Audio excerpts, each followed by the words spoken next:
The other day, we all had to watch in horror as a president of the United States and a dictator from another country just sat around the Oval Office laughing about defying a Supreme Court order.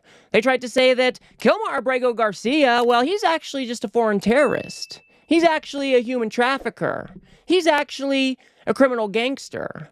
And in fact, we don't even have the power to try to facilitate his return even if we wanted to. And then you had other idiots piping up, trying to 1984 us all, trying to say that it was actually the Trump administration that won in the Supreme Court in a 9-0 decision. But it's the exact opposite that is actually true. And I think it is so much more likely than not that this administration is going to continue to lie their way through this situation. They're going to try to continue to slander Garcia's name. Because if they have to concede to the Supreme Court and admit they made a mistake, in their twisted minds, they view that as weak. And so none of the incentive structures are aligned right now for the actual right thing to happen. And because these are terrible, terrible people, they're not going to do the right thing on their own. And so what do we have today? We have a Karoline Leavitt standing in front of the briefing room as part of her prepared remarks, reading off a whole list of nonsense about Kilmar Abrego Garcia. If you guys do appreciate my work, please do remember to subscribe. On that note, the Democrat and media outrage over the deportation of Abrego Garcia, an MS-13 El Salvadorian illegal alien criminal who is hiding in Maryland, has been nothing short of despicable. Based on the sensationalism of many of the people in this room, you would think we deported a candidate for Father of the Year. That's because, unfortunately, many in this country care more about this quote-unquote Maryland father, a legal alien MS-13 gang member, than a Maryland mother and an American citizen who was brutally murdered at the hands of a different illegal alien. I'm really starting to understand how Nazis in Germany complied with the orders that Hitler gave them.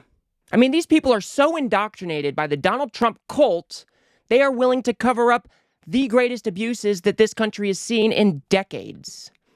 Nobody is arguing that we should keep all of these violent criminals in our country. Nobody is arguing that we shouldn't lock these people up or even deport them if it is necessary. Nobody's arguing for that. But what the Trump administration has done has stripped due process rights away, and they've rounded up an innocent man and sent him off to a gulag in El Salvador, even though he was fleeing gang violence in the country that they sent him to. And now they're playing all of these word games, trying to pretend that, they're the one that won in the Supreme Court. We actually got the right guy. We just didn't do the right paperwork. Oh, no court in this land can actually force this administration to do anything surrounding foreign policy. It's all just a bunch of nonsense. These people are terrible human beings. Here's Karoline Leavitt saying, of course, we're complying with all court orders. I mean, this is just one of the most blatantly untrue things that she could say right now. Hi. How concerned is the president that a federal judge could hold a Trump administration official in contempt of court for defying deportation orders? We are complying with all court orders. So I see what you're trying to do there with that question, but we're very confident that every action taken by this administration is within the confines of the law, and we continue to comply with the court's orders, and you have seen that. We have explicitly not seen that, because the Supreme Court, in a 9-0 unanimous decision, came out and said that the Trump administration needed to facilitate the return of Kilmar Abrego Garcia. But we just saw Trump and Bukele just laughing it off like it was no big deal, like they didn't actually have the power to return him to the United States. And then you had idiots like Marco Rubio trying to say, well, courts can't tell a president how to conduct foreign policy, as though that argument holds any kind of merit at all.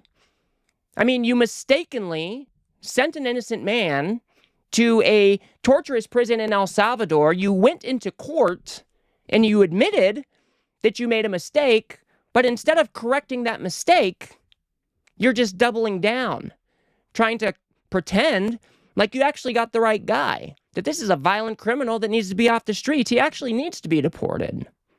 So no, these people are not complying with all of the court orders. And I don't even know why these courts have not held them in contempt already. I mean, they are blatantly violating what the court has said that they need to do. So they needed to be held in contempt right now. Each and every one of these people who have been involved in this disappearance scheme should be charged criminally. Trump should be impeached for this. But instead, we've got an administration who just carries water no matter what happens. And you got Karoline Leavitt lying to the American people day in and day out when we are carrying out some of the biggest atrocities that this country has seen in quite some time. She goes on to slander his name again with all of these epithets that we've been talking about. Foreign terrorist, gangster, human trafficker. I mean, you name it. Abrego Garcia was a foreign terrorist. He is an MS-13 gang member. He was engaged in human trafficking. He illegally came into our country. And so deporting him back to El Salvador was always going to be the end result. There is never going to be a world in which this is an individual who's going to live a peaceful life in Maryland because he is a foreign terrorist and a MS-13 gang member. Not only have we confirmed that, President Bukele yesterday in the Oval Office confirmed that as well. So he went back to his home country where he will face consequences for his gang affiliation and his engagement in human trafficking. I'm not sure what is so difficult about this for everyone in the media to understand. And it's appalling, truly appalling, that there has been so much time covering this alleged human trafficker and this gang member. These people are truly sick. And do you notice the authoritarian language in here? Well, Bukele, he actually confirmed yesterday when he said in the Oval Office that Kilmar Abrego Garcia, well, he's a foreign terrorist. Of course we're not going to release him. He's a terrorist. Just because a man says something does not mean that it's true. And if you had all of this evidence to prove that he was a terrorist, that he was a gang member, that he was involved in human trafficking, why aren't you providing any of that evidence? Not only to the American public, but to the court system, where your claims are supposed to be validated. Why not bring it before the court and prove to everybody that this guy is as bad as you say he is? Probably because the evidence doesn't exist. And instead of doing the right thing here, instead of just admitting that they made a mistake, we get lie after lie after lie after lie. And we have to continue to push back against this. Because we just allow the Trump administration to get away with this. Who's next?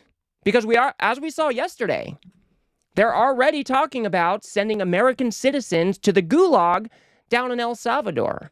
We saw Bukele and Trump talking about how more facilities actually needed to be built because we're going to be sending so many people there, you're not even going to have the space for them. So Peter Doocy asks about this and says, well, would that even be legal? Which is a good question.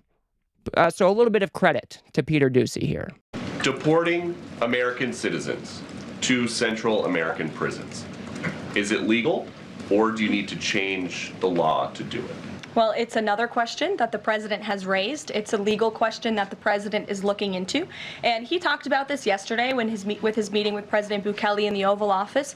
He would only consider this, if legal, for Americans who are the most violent, egregious, repeat offenders of crime who nobody in this room wants living in their communities.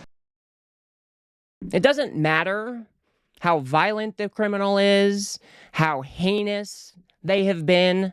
You cannot just take an American citizen and ship him off to another country because you want to look like a big bad tough guy working with the other dictators of the world to lock up as many people in the most brutal conditions as possible. It's just not legal. But do you see how the Trump administration works these things?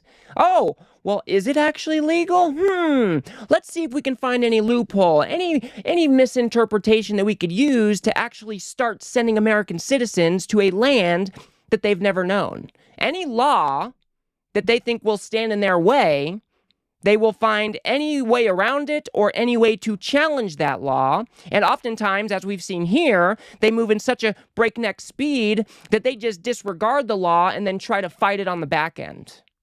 And this is a dangerous, dangerous place for our country to be in. We've already seen the Trump administration rounding up innocent people and sending them to El Salvador without any due process. If an American was in there, in those group of people that have already been deported, we wouldn't even know about it because there is no due process. And Donald Trump recently sat down with a Fox News interview where he gladly said that I would love to send American citizens abroad. Could we use it for violent criminals, our own violent criminals? I call them homegrown criminals. Yes. I mean, the homegrowns. The ones that grew up and something went wrong and they hit people over the head with a baseball bat. We have, and push people into subways just before the train gets there, like you see happening sometimes. We are looking into it and we want to do it. I would love to do that. I would love to do that, he says. Donald Trump is a fascist. He's an authoritarian. What he is contemplating here, what he is opining about, any established rule of law in our country would say that that would not be allowed. But leave it to Donald Trump to do what he is not supposed to do. We've already seen with Kilmar Abrego Garcia, he's an innocent man. He was taken from his family, taken from his disabled child, without any due process at all, and sent to the country that he was not supposed to be returned to. And now he is rotting in a gulag down in El Salvador, all because the Trump administration made a mistake. If we allow this to continue, if we do not push back against Garcia's case, if we do not provide a voice for him when he is voiceless, this will happen to American citizens. Mark my words. I'm not being hyperbolic here. Donald Trump doesn't care about the rule of law. He doesn't care about the Supreme Court, apparently. If Donald Trump wants to do something, he is going to try to do something. But as we saw in his first term, when family separation hit the news and the American people were outraged, he did reverse that policy. So we have to continue to push back against the Trump administration, against these authoritarian actions. We have to continue to speak out for Kilmar Abrego Garcia. That is why we continue to cover it here on this channel. Because if we do not stand up now, American citizens will be next.